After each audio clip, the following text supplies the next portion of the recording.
It's Friday, it's happy hour. We've got some brewskis, we've got some questions. Let's talk about the Blue Jackets. You're Locked On Blue Jackets, your daily podcast on the Columbus Blue Jackets, part of the Locked On Podcast Network. Your team every day.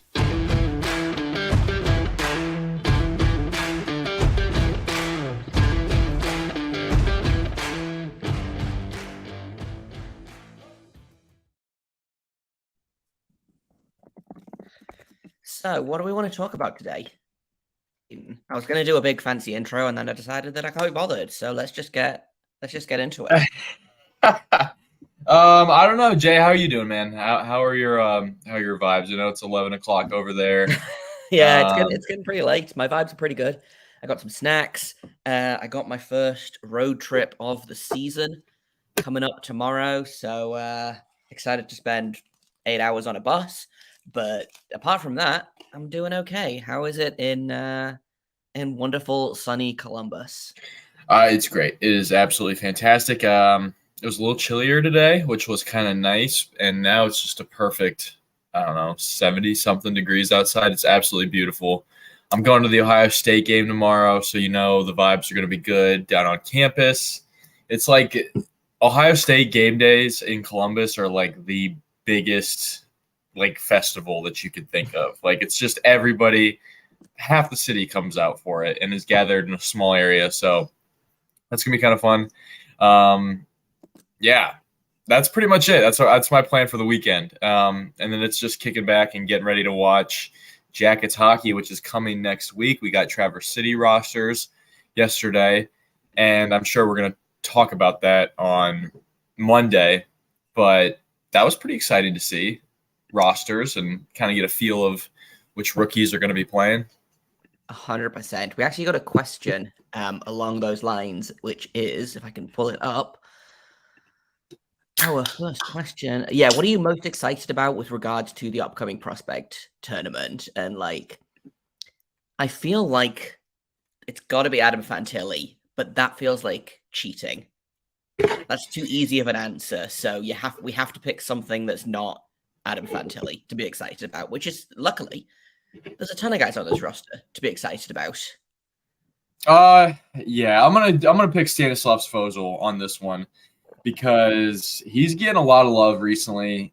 He was at the NHLPA, the NHL Players Association, like rookie media thing, and like some of the big name guys were at that. Like Connor Bedard was at that, and Stanislav Svozil was randomly there representing the Blue Jackets. So that either tells you, Adam Fantilli maybe wasn't available, or somebody else wasn't available. Adam Fantilli was supposed to be there and then ended up not being there for whatever reason. I don't know if he had commitments in Columbus or whatever, but as far as I can remember, so Stanislav Svozil was there, and Denton Mateychuk was also there, he's going to be at Traverse City as well. And I believe that Fantilli was supposed to be there, but we had to make do with just two Blue Jackets. Did Luckily, you see two pretty good ones? Two pretty fun guys. Did you see what they were wearing by chance? That sounds like a really inappropriate question. Did you see what they were wearing? But no, did you see what they were wearing in the outside of no, I didn't see anything off ice. All I saw was them in the Blue Jackets jerseys. When they were on the ice, they had Denton Mateychuk. I'm watching a nice little video of him skate around right now on the ice, and like the cameras are taking pictures or whatever. He's hitting a slap shot. He's wearing all blue though. Blue helmet, blue jersey, blue pants, blue socks. It's the normal Blue Jackets jersey that we have, that I have hanging up, the just normal home one, but it's all blue, and I have not seen that look. We know that the Blue Jackets switched from the red pants to the blue pants last year on the away jerseys, but to go all blue, that's kind of crazy. That's a new look. I guess not really new because the third jerseys are that, but I just thought that was a little interesting. Yeah, I respect it. I think we talked about this on the last happy hour, actually. I don't love the red pants. I'm not a big fan of those, but I don't know. It's weird. I don't know how I feel about the all blue. I feel like you've got to have a little bit of color to break things up, but I much prefer the blue pants to the red pants. Only the hottest takes here on Locked On Blue Jackets. Only the hottest takes. Gosh, we are 34 days away till opening night. That's going to be pretty fun. I can't wait for Just Blue Jackets and Flyers, man. I mean, I'm more excited about that than I even was excited for the NFL season, which just kicked off last night. Like, I'm I bet you're so pretty pumped. pumped about last night. So for those who don't know, Hayden is in fact a Lions fan. And how did you feel about the last night went against the Chiefs? Oh, it was obviously, I mean, fantastic. The way that it ended, like the result is great. I did feel like the Chiefs kind of blew the game. Like they kind of lost it more than the Lions necessarily took it and won it. But that's neither here nor there. It's a W, so I really can't complain. I'm really I excited. feel like Lions fans, but in the same way that like Red Wings fans for the last little while, you don't really complain about the W's because you Right, don't yeah. get a ton of them, you know? Yes, exactly. So yeah, there's that. Yeah. Yeah. Chiefs. I always think every year I'm like, I'm gonna get into football. I'm gonna do it. And then I can't do it. I guess I'm just a one sport guy. Like I'm always like, oh, I'm gonna get into basketball, I'm gonna get into the WNBA, I'm gonna get into baseball. Baseball I actually have gotten a little bit into. I don't really watch the games, but if they're on, I'm like, oh, okay, I know what's happening here. But I don't That's know how to good. like things casually, is my problem. And I don't know that I have time to make another sport like my whole personality. I'm already pretty Yeah, busy with this one. yeah, and football is kind of tricky too because there's so many like rules that I feel like Americans are kind of used to, and even a lot of football rules feel very made up when you're watching them play out on a live broadcast. Newsflash, it's because the game is actually not as old as some of these other sports. You ever think that's funny, like when they run into a wrinkle in a game and they're like the refs don't know what to do? Like that doesn't really happen that often, but every once in a while something will happen and like the refs will stand around and be like, we don't know what to call here. Those are my favorite moments in all of sports. But I guess I do have an NHL thing that I want to talk about because you mentioned the Red Wings there and just overall Detroit sports. There are some serious rumors that Patty Kane might go to the Red Wings and join Alex DeBrincat and play on his third original six team, which I think would be pretty cool. I think if I I don't know. were If I'm at the Red Wings, I am I'm hanging up the phone and I'm pretending I'm not home. If really, Patrick Kane calls, yeah, I think he's just not the same player he was even 3 years ago. His name is going to command way more money than he's worth. His underlying stats are in the toilet. Like, is he going to put up? How many points did he put up this season on a really bad Blackhawks team? He did okay this season, I feel like, on, again, a really bad Blackhawks team. He didn't ever really seem to get it going in New York, which makes sense because it came out afterwards that he's having a full hip resurfacing, I believe, which is ooh, what Nicklas Backstrom had a couple of seasons ago. And he feels like his career is completely like he's had a complete career resurgence. Last season, Patrick Kane had 45 points in 54 games with the Blackhawks and 12 points in 19 games with the Rangers. They yeah, don't feel like Patrick Kane numbers. Again, no, obviously dealing with a hip thing. I don't know. I feel like there's a lot of risk there to sign a player who you're going to pay for. You're going to pay for the name. It's like going out and getting designer clothes. Are the Levi jeans really better than what you can get in Target? Probably not, but you pay because they've got that little logo on them, So that's kind of how I feel about that. There was a rumor kind of this time last year that the Blue Jackets were going to trade for Patrick Kane, which always felt a little bit insane to me because why would they do that? He got paid like $11.5 million last season or something crazy, $12 million. And the Blue Jackets already have a bunch of wingers. So I don't ever really know where that came from, but the Blue Jackets would have had to give up a lot and then pay him a lot of money. So I don't know. yeah, and those kind of stars just don't really care for Columbus. Like those guys that kind of grew up playing in an original six team, kind of grew up in the limelight, maybe already have a couple of cups. Like the same exact thing happened to Jonathan Quick. Like he got traded to Columbus and was like, I am absolutely 100% not playing for them. And In his defense, I feel like he wanted a chance at another cup rather than like as far as I'm aware, he didn't know he was traded until I think he found out on Twitter first of all, or he found out from, he didn't find out from the GM of the Kings, and he didn't want to be traded. He wanted to be a King. And I think he was just really annoyed and upset about the whole thing. I think you could have, it wasn't that it was specifically Columbus. I think it was specifically a team that isn't in the playoffs.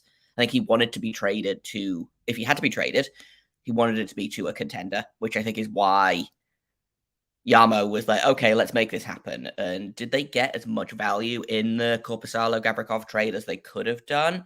Probably not, but it feels like it's working out okay in the end.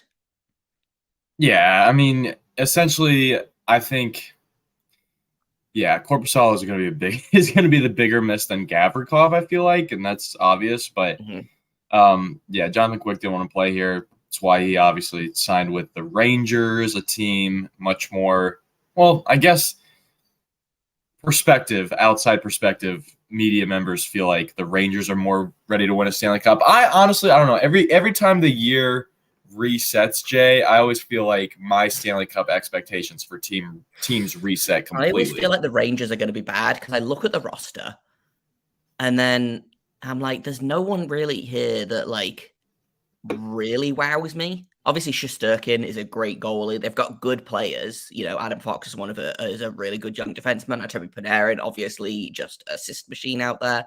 Chris Kreider scores goals like they're going out of fashion. But I feel like I look at that roster and every single year I'm like, man, maybe they're not going to be very good this season. And then they turn out to be good and they turn out to make the playoffs. And I don't know. I feel like it surprises me every time that the Rangers are a good hockey team, Yeah, we'll see. We'll see with Peter Laviolette, and they're obviously having a ton of turnover, losing Tarasenko and Patrick Kane, adding Bonino and Blake Wheeler, and a whole bunch of other guys. Jonathan Quick amongst the bunch, playing behind Igor Shesterkin. I don't know. That'll be interesting. Shesterkin's going to play a lot of hockey this season. Yeah. I don't know if I'm the Rangers, I'm looking at Jonathan Quick's game over the past little while, and I am like, I don't want to put this guy in any games, which I feel kind of bad about because he was a really, really good goalie for a while there. He's one of the best American-born goalies of all time, I think. And he had a little bit of a kind of a career resurgence-ish when he was like a couple of seasons ago with the Kings, where it was like, oh, he might lose his job. They've got this new upstart, Cal Peterson. And then it just didn't really work out. And then he kind of fell off. So I think it's just kind of that he's getting old, which makes sense. He's 37 years old. I would not want to be playing in goal for an NHL team at the age of 37 because I'm way younger than that. And my back already hurts all of the time anyway, So I get it. But maybe he's after a fourth cup, I think. So we'll see how it goes. But yeah, if I'm the Rangers, I'm not. He's playing against like 4 teams and that's it, because I don't know that I would trust him because I feel like the Rangers put a lot of faith in Shesterkin to win them games. Yeah. It's fascinating era watching these goalies who just absolutely dominated the 2010s. Like Jonathan Quick dominated the 2010s. That's why he won 2 Stanley Cups with the LA Kings. And he dragged the Kings to that first Stanley Cup in 2012. Like he was so good. And the rest of the team just kind of was along for the ride, which I kind of love when that happens. A similar thing happened in, I want to say 2006 with the Carolina Hurricanes, where Cam Ward just decided that they were winning a cup and did that. Maybe Jordan Bennington, you could say the same thing about him. I feel like I don't really rate Jordan Bennington. He was good in that playoff series, and he's going to get really good into that playoff series for the next little while. But he is a very mediocre goalie with a very bad. Now he is. Now he is. I feel like now he is. Something about that season though. He was amazing. Yeah, I'll give you that. Here's a question from the chat. We wouldn't sign Patrick Kane, probably. Would you sign Phil the Thrill Kessel if you could? He's still available. He's let teams know that he is willing to let his Ironman streak end, so the team doesn't have that pressure of like, well, we can't be the ones to break his streak. Do you sign Phil Kessel? I feel like I might say yes to Phil Kessel, depending on how much he wants. But I would do a 1-year deal with Phil Kessel, put him on the third line. He might get you 20, 25 goals. he's still got it, I think. Let's see what his stats were like this season. Yeah, my only concern with him would be I feel like the Blue Jackets still don't know what they're going to be this year. And I think they plan on being Stanley Cup contenders. Every team does plan on that, I think. And then how the season plays out is how the season plays out. But if the Blue Jackets do come out of the gates hot and are like, we're going to make a run at the playoffs, which is making a run at the Cup, I don't know if Phil Kessel does much for you because the Vegas didn't want him. They had him, but they didn't really play him and use him throughout the playoffs. So I feel like that is purely dependent on how much he's asking for. Because, I think leadership is important, and Mikko Koivu just dipping out of last season. That would have been such a good signing. I'm still bummed about that. I was really, because that was the season that I was like, holy crap, we've got actual center depth for the first time ever. It was Pierre-Luc Dubois, and then I want to say Boone Jenner, and then Mikko Koivu, and then Sean Corrali, and that was our center depth, and I was like, holy cow. Mm-hmm. That's 4 actual real-life NHL centers right there. And then, obviously, I think Koivu got COVID and then never really recovered from that. And, credit to him for just saying, yeah, no, I'm done, instead of, struggling through another season. But also, man, I was bummed. You see Michael Del Zotto hung him up the other night? Yes. I saw that. I forgot that he played for the Blue Jackets. I'm not going to lie. So. Understandable. The only reason I remember that he played is because I was really excited that we got him, because it was like, this guy has played for 7 NHL teams already, and now we have him. That's just awesome to me. And I don't know. I think he has a cool name. I thought he was going to have 20 points that year that he was with Columbus. I think he ended up having 6 points or something like that. So So that's a lot better than I thought. Oh, he would have had 20 if he would have played 82. If he played all 82 games, he probably would have hit 20 points. Yeah, which for a third pairing defenseman, I'm fine with. What do we think about the PTOs that we signed? Do you like any of them? Yes. So we talked about a couple of them on the show. One that I think we are both kind of really interested in is Aaron Dell for the kind of the old guy goalie that I think a lot of teams like to have just for veteran leadership. Hayden, how do you feel about Stefan Matteau possibly making a return to Union Blue? They signed him to a PTO earlier this week.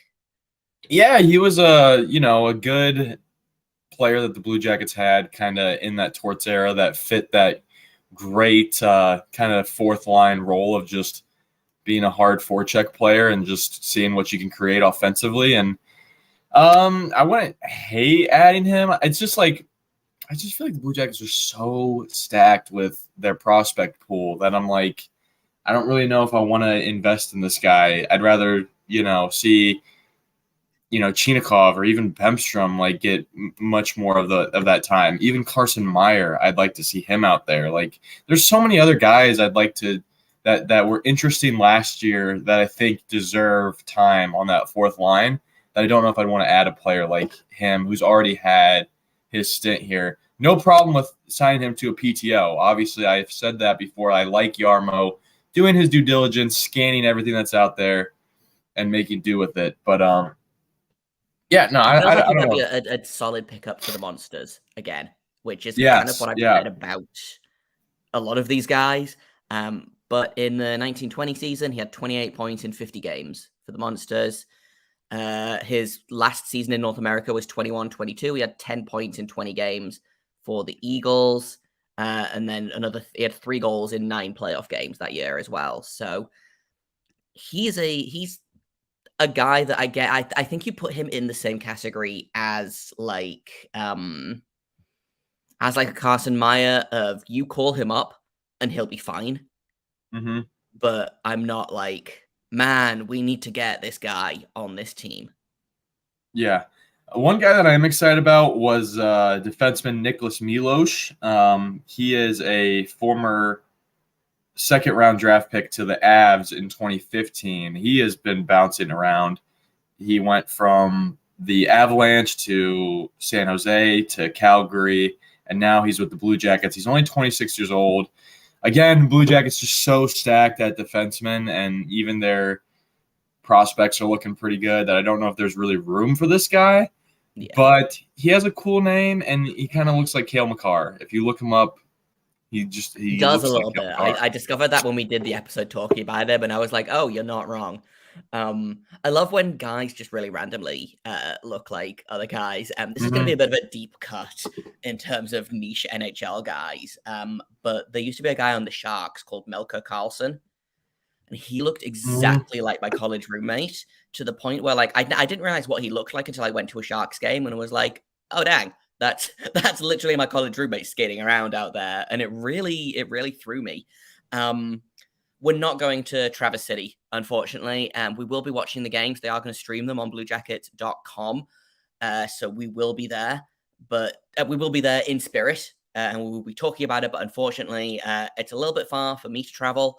And I think it's probably a little bit far for Hayden to just kind of take off work. Unfortunately, we would love to be there, but not this year. Maybe next year we'll do a Locked On Blue Jackets trip to Traverse City.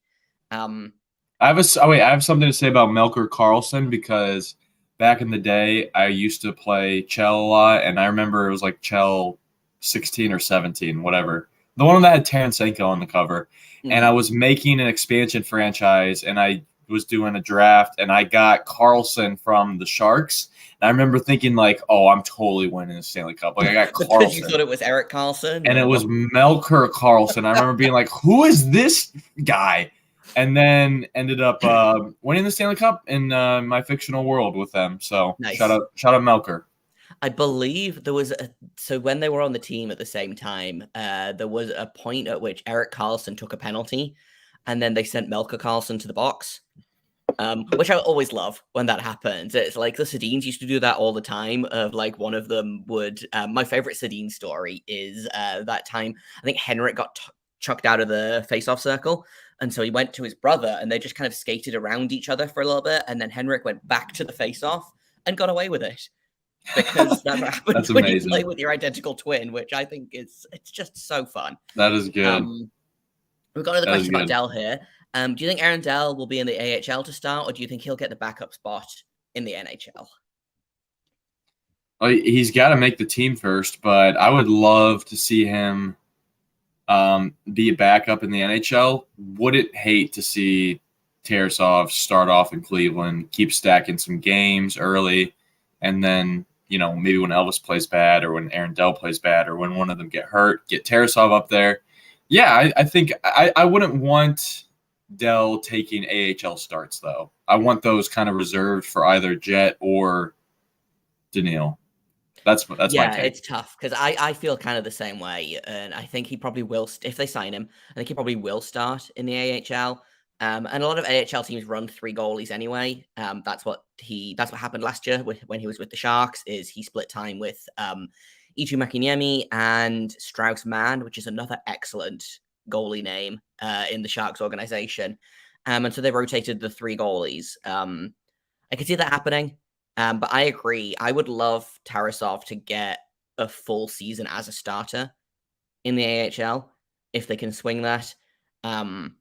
You've got to be really careful with goalie development. Goalies are kind of fragile, especially when they're still babies. And I'm I don't know what Tarasov's numbers are off the top of my head, but I don't know that he's played a full season in the AHL since coming over because of injury, because of getting called up. Let's pull his elite prospect page and see what I can get. He hasn't even played that many Blue Jackets games. I think it's tough to be a backup. So since coming over in the 2020-21 season, he played 6 games for the Monsters at the end of that season. He played 11 games for the Monsters the next season and 4 NHL games before getting injured and missing the rest of the season. This season, he played 17 NHL games and 11 AHL games. So that's still less than half a season. Yeah. Is the most games he's played in a season since 2019-2020. I would love for him to get a full season in the AHL. I don't know that Aaron Dell can be a full-time backup, especially with Elvis being such a question mark. If I had more faith in Elvis, which I feel bad about that. I would love to have faith in Elvis, but I feel like unless Elvis is starting hot and staying hot, I'm going to really struggle with having Aaron Dell be the backup full time because he's getting up there in age. He's never been great in the NHL. I don't know. What would be a perfect world is if the NHL would run 3 goalies and then you've got Dell and Tarasov there, in case of like emergency or in case of leadership needs, or because I think that's what Dell will be really great for. Will be being that veteran guy for the young guys, because like Elvis is 29, Tarasov is what, 25? I want to say, if that. I think I want to say 24. 24. Yeah. Jet Greaves is only about 21, and Pavel Chayan, I believe, is also about 21 or 22. So they're all very young. I feel like they could use an old guy to just show them the way. Just to read some NHL stats for our guy Aaron Dell, give him maybe just explain why we're thinking that this guy could be helpful. One, the goalie position is that position needs the most work right now. As of right now, that position needs work, so it makes sense. Bring a veteran goalie in. You're lucky to have a guy like this, I feel like, who's played 130 games in the NHL between the Sharks and the Devils, I want to say, or mostly with the Sharks. Yeah, most of his NHL games, all of his NHL games actually have been with the Sharks. He's 34 years old. What I say, he's played 130, he has a 2.92 goals against average and a .905 save percentage. So, hey, in front of a brand new defense, in front of Zach Werenski, like with those guys in front of you, I feel like he can put up league average goaltending. There is the worst signing in the world. There is a chance here, Jay, that he becomes the starting goaltender. God, if that happens, like something's gone really, really wrong, is the thing. Is it though? What if he comes in and has? Because he's 34 years old, and guys, like, they don't hold up. He can't play that many games. I fully don't like. If Aaron Dell plays more than 20 games for the Blue Jackets this season, like something's gone really, really wrong. The most games he's played in an NHL season, he played, I believe, I'm seeing here, 33 games. 33, yeah. In 2019-20. Had a 3.01 goals against average and a .907 save percentage. So I feel like I don't know. I just feel like in the NHL these days, it's very common to see an older goalie come in. Maybe this is his second, third chance to be a full-time goalie in the NHL. I'm thinking guys like Jack Campbell in Toronto, even though he's not even old. I'm thinking like guys who have made tours, like Mike Smith has gone around and played well for teams. And he's even actually like he's played actually pretty bad for teams and still been the starting goalie at times. So if I feel like Aaron Dell could be more productive for the Blue Jackets than Mike Smith ever was for any of those teams like the Oilers or Flames later in his career. So I just kind of compare everything to that benchmark. Plus, Mike Smith was just a really fun goalie. So I'm like, okay, who's the next kind of older goalie on their way out that needs just one more chance at, catching lightning in a bottle, Yeah. It's interesting. There's actually a handful of guys that are going to be, like, their contracts are up next season that could be available at the trade deadline, which I think might be fun. Guys like Antti Ranta, who I'm a big fan of. He signed a 1-year contract with Carolina Hurricanes, but I doubt that they will keep both him and Frederik Andersen and Pyotr Kochetkov, because that's, again, too many goalies.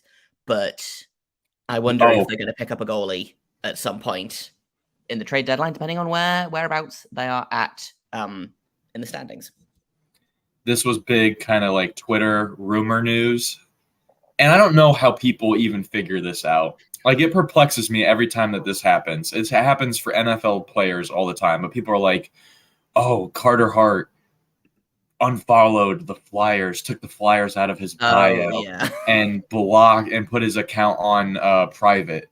And more often than not, that usually means that player is done with that team. So that's why people continue to make big deals about things like that. It's not always true. He very simply could just be like, I'm taking a break from social media. But Carter Hart and Elvis Merzlikins could be the most crapshoot of a goalie tandem. That is the boomest and bustest combination of goalies. Like, and the Carter Hart thing is weird because everyone is kind of looking at it as tied into the Hockey Canada investigation, and everyone was like, oh, the names are going to come out tomorrow. It's a Friday. It's, 5 p.m. news dump about the Hockey Canada thing seems really on brand for the NHL. It didn't happen. It's probably going to happen at some point. But a lot of people are looking at that as like, well, he's locking his Instagram down. It means he doesn't want people coming after him in his comments and things like that. So I don't know what's going on there. Danny Briere, the Flyers GM, has said, no, it's fine. He's in Philadelphia. He's ready to start the season with us. He's going to be a Flyer for, however long he's going to be a Flyer. But GMs say a lot of things, Bring us back to Blue Jackets. Yes, do that, please. What about Dmitry Voronkov? How do you feel about Dmitry Voronkov showing up? Obviously, he's going to be at Traverse City. This is going to be his first pro season in North America. I know we have a lot of commenters on YouTube that are big Voronkov fans, and I'm kind of buying into the Voronkov hype. I don't know about you, Hayden. Yeah, the only reason I have to buy into the hype is because these KHL dudes have came over, and every time I hear good things about a KHL dude, and like it's usually like a coworker that I work with that's like, you gotta check out this guy that's playing in Russia right now. Like, he's so awesome. And I'm like, okay, yeah, sure, he'll be good. And then he comes over here and he usually is good. I'm talking about Vladislav Gavrikov.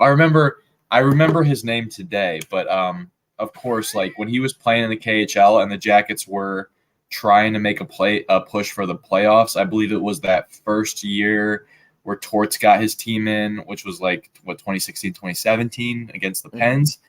The Blue Jackets knew they had Gavrikov in the KHL just ready to finish his season and come over, and he did that at the end, and it was electric to get him in there.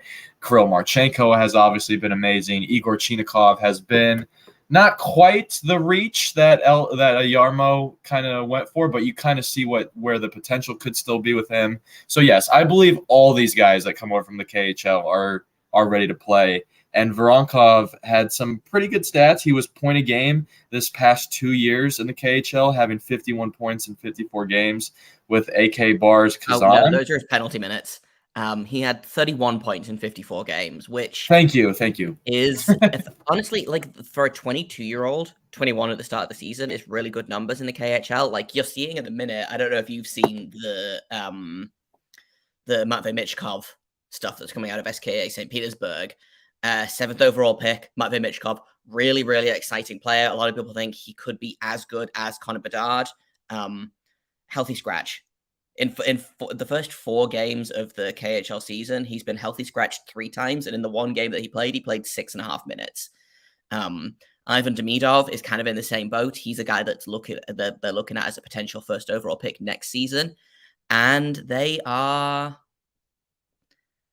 just not playing them. They're not playing the kids. So for Dmitry Voronkov to get significant KHL time and to produce 31 points in 54 games doesn't sound super impressive, but for the KHL, which again is notoriously hard to score in, as a 21-year-old, I think is pretty impressive. It's better numbers than Chinikov, I believe, and Chinikov had very good numbers in the KHL for, again, an 19, 20-year-old. So Dmitry Voronkov, he's going to be fun, I think. The fans are going to love him. From what I've seen of him, he's going to be the next kind of Josh Anderson. Ooh. But hopefully the fans will not turn on him as fast as they turned on Josh Anderson. Did they turn on Josh Anderson? I didn't know that. A little bit at the end. I think they mostly he got cold. He got so really cold. Max Domi, but he got really cold. I remember one point they were talking about how he is like on a 20-30 game like goalless drought, and I was like, oh yeah, this is hockey bad. Fans are fickle, is the thing. They turn so easily, and I'm guilty of this as well. I'm guilty of a guy having a cold streak and me being like, man, maybe this dude is bad after all. Like, peer pressure's a hell of a drug. I'm better at it now that I'm a little bit less melodramatic, but when I first got into hockey, it was very much like, oh man, the team lost 3 games in a row. There goes the playoffs. Yeah. I just take it 1 point at a time, try to get just every night, try to get 2 points. If you end up getting 1 point, you just end up saying, hey, at least we got a point. And if you get 0 points, failure. So yeah. At least you have the overtime loss, kind of that buffer in the middle to be like, well, it was a fun game and we got a point, but Jordan Dumais, I'm excited about him. Him and Malatesta absolutely dominated this year. Both those dudes are going to be sick. Dumais he is going to Traverse City. Yes. And he had a really good Traverse City last year, so I'm excited to Yeah. see how his Run it game back. has evolved. Because I know a lot of the criticism about Dumais is not necessarily that he's small, but the way that he plays the game is not super translatable to the NHL. Like, he plays a very specific kind of game that doesn't typically transfer from the major junior to the NHL. So if he's managed to make strides in that, and if he looks good in Traverse City, I think it's going to be pretty exciting. He's going back to the QMJHL. He's not going to make the NHL roster this season. But next season, I expect him to tear the AHL into teeny tiny little pieces. It'd be great. That'd be great to see. I mean, yeah, anytime you get one of these guys to turn into an NHL talent, even an AHL talent, that's always exciting. Right. And he was a third round pick as well. So, like, at that point, you're really just kind of throwing stuff at the wall. Yeah. I talk to a lot of prospect guys, like long time, like everydayers will know this. I do a ton of prospect work around the draft, especially because the Blue Jackets have been picking top 6 for the past 3 years or something. So, you do a lot of prep work because you might as well learn about the prospect and get excited about the future because the present is not doing it. Once you get into like the mid-second round, if you get an NHL player out of that, you are winning. I think a lot of people look at second rounders, and if they turn into like a third or a fourth line guy, they're like, well, that's terrible. He's a bust. But like, that's just not how it works. You draft 7 kids every year. You're not going to get 7 NHLers out of that because otherwise you're going to have, 50 NHLers after a couple of years looking at that. But if you get an NHL player out of Jordan Dumais, if you get a third line winger that, is an energy guy or is someone that you kind of throw out there to be a pain in the butt, I think that's a win to me. Yeah, absolutely. It's a win. What about James Malatesta? I think he's going to be an enforcer. Hey, Blue Jackets are always looking for those type of guys. I feel like it's better to have those guys on small rookie deals versus going out and spending over $1 million for a guy like Mathieu Olivier or spending $4.5 million on a guy like Eric Branson. Holy crap, that contract. Yeah, it's fine. We feel fine about the Branson deal. James Malatesta, I don't think is not necessarily going to be an enforcer. He's not afraid to throw his weight around. He is going to crash and bang and cause chaos, which is going to be really fun. I see a kind of a Boone Jenner in James Malatesta, and he might not reach that level, but he plays the game at like 110%. He doesn't really know how to do anything else. He only knows he has 2 speeds, and they are stop and go. And go is really friggin' fast. So I'm really excited to see what he does in the AHL this season. I think he's going to be a sneaky good rookie for the Monsters. Another guy that we've heard kind of people talk about that is Gavin Brindley. Like, they just say when he's on the ice, he doesn't know how to play anything other than like 110%. And it'll be cool to see them kind of both come up through the system because they're obviously coming through different backgrounds, one going through major juniors, the other one going through NCAA. But they do say about Gavin Brindley that his game is like the most translatable to the NHL. Yes. So, Gavin Brindley, he's a very different player from Jordan Dumais. They're both small guys, so I feel like they're going to get compared a lot, but their games are so different. Like, Gavin Brindley, to me, is more Cam Atkinson. Mm-hmm. Jordan Dumais, I feel like, is probably more... He's not quite as, like, crash and bang as, like, a Matt Calvert, but I don't see Gavin Brindley is like Travis Wolanski, but better, I think, is what I want to get from Gavin Brindley. I still am so excited for like an all Michigan lineup. The Blue Jackets need to get a goalie from Michigan, because I want the all Michigan starting lineup.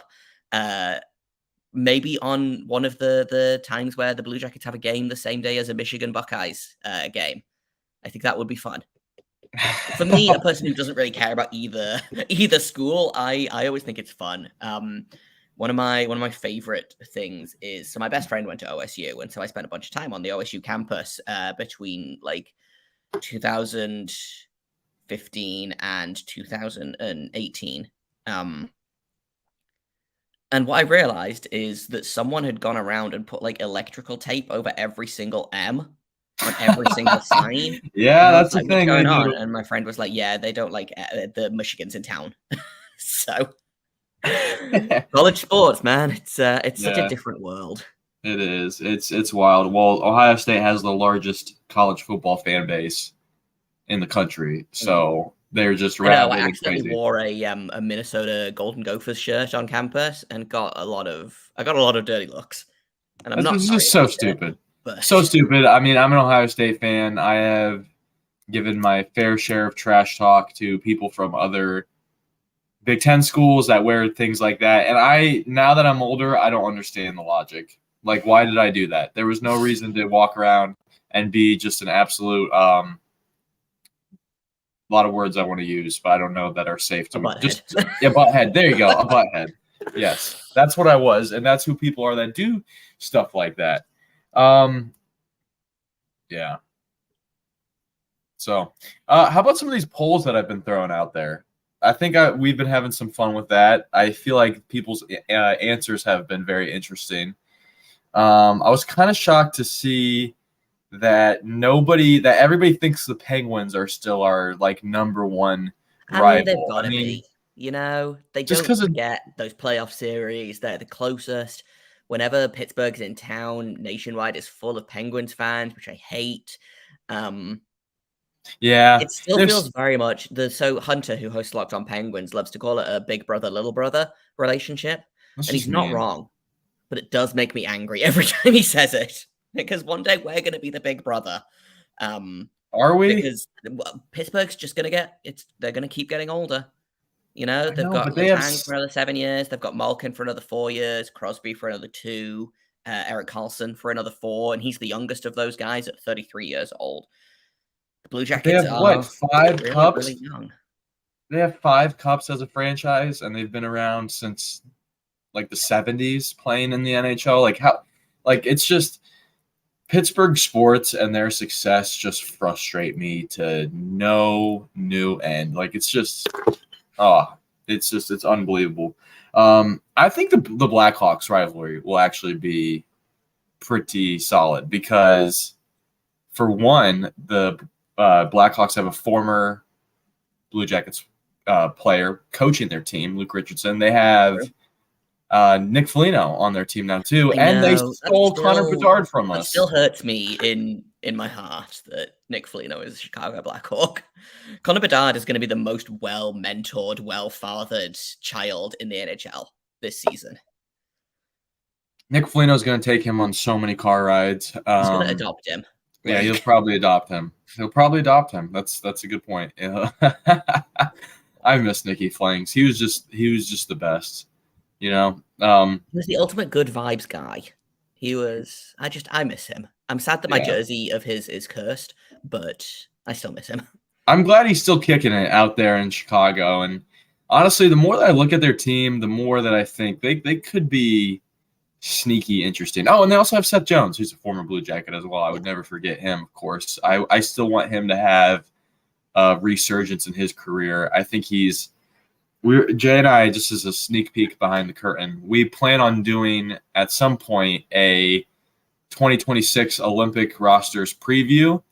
And I have Seth Jones in 2026 being on Team USA. I don't think that's the craziest thing ever, but he's got to keep it up for the next 4 years, keep being the same. He was quite good this season, in fairness. I do think he was as well, last season, he was kind of a tire fire.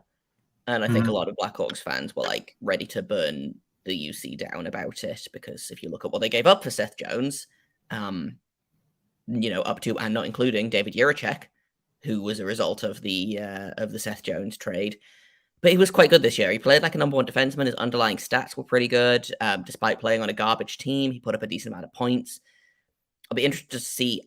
My guess is he is going to rack up approximately 1 million power play assists this season Yeah, between Connor Bedard and Taylor Hall, who has kind of, I always feel like Taylor Hall's fallen off in his career, but he's still good. I feel bad that he's kind of bounced around so much as a former first overall pick. But you know like, what? You know why I don't? I don't because one, he's played for so many cool teams. Like he's played for the Oilers. He's now played for the Devils. He's played for the Yotes. Like how many players can say that they played for the Yotes? His sixth team. He also, for some reason, randomly decided to sign with the Buffalo Sabres. Why? Like, what was that? What was that? It wasn't a great move, but Kevin Adams, the GM.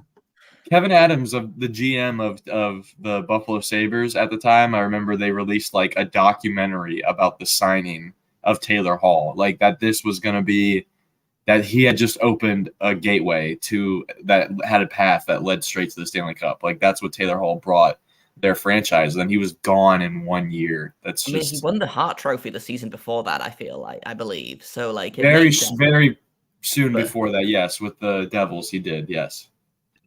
Yes. When was it? I think it was okay. Yeah, it was 2017-18. He won the Hart Trophy, and then he got traded a couple of seasons later to the Coyotes, and then signed with the Sabres in free agency because there was a lot of talk about. We're gonna have to wrap this up soon. By the way, I've just noticed we've been going for 45 minutes, and we have to answer this Adam Fantilli question because I'm excited to talk about Adam Fantilli again. Oh, Adam Fantilli question. First or second line at the beginning of the season. So, and I've forgotten what I was going to say about Taylor Hall. But you think second line? I think he starts on the first line. I think they'd be fools not to put him with Gaudreau in line A just to see what happens. Especially in preseason, maybe they move him down to try and limit his minutes. But I think it'd be stupid to look at this guy and be like, "Yeah, we're going to go ahead and put Boone Jenner back between line A and Gaudreau this season." No disrespect to Boone Jenner. We all know I love Boone Jenner, but if you've got a guy like Adam Fantilli, you throw him between your two best players and then just watch them go. I'm gonna apologize here for a second and admit that when I thought Adam Fantilli first or second line at the beginning of the season, I thought puck drop. Like who's the center in the middle taking the face off? You are saying it's gonna be number 11, like he's gonna be.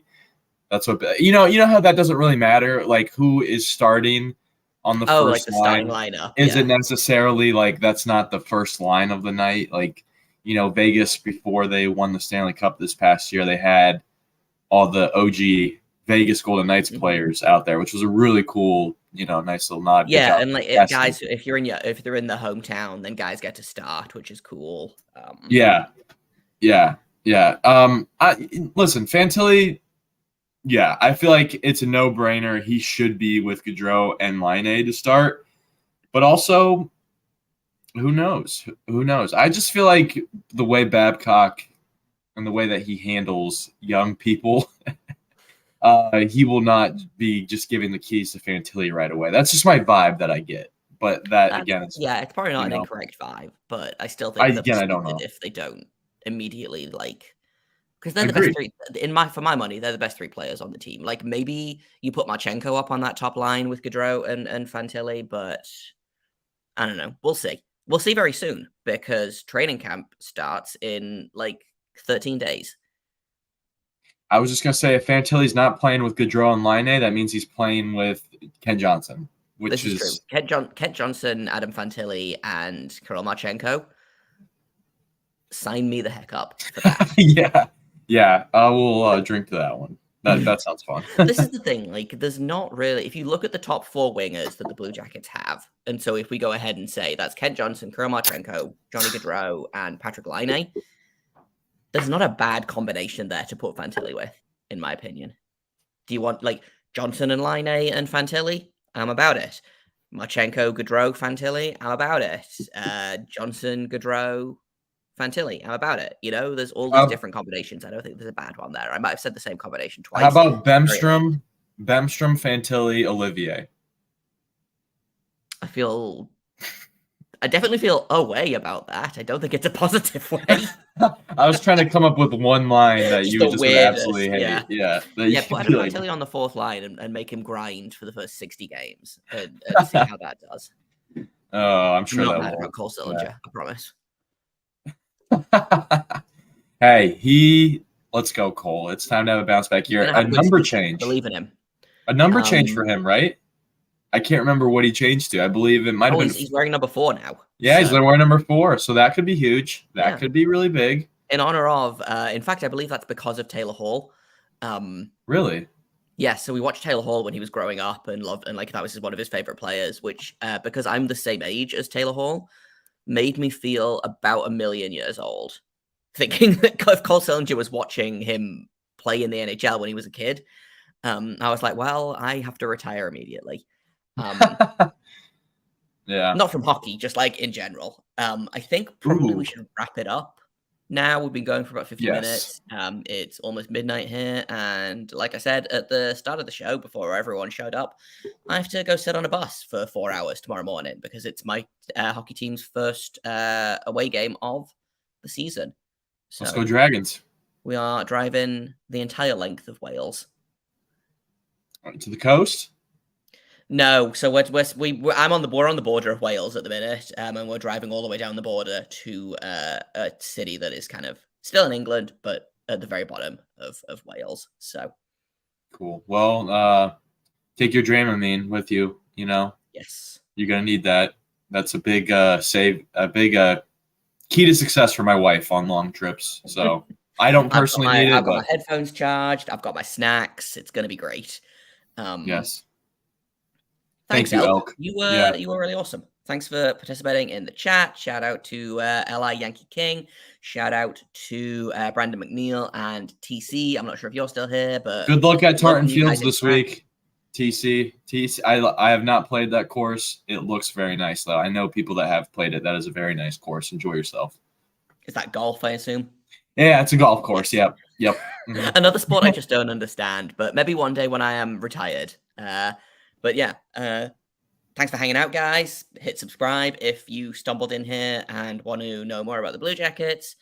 And yeah, I agree with Elk. Go Jackets.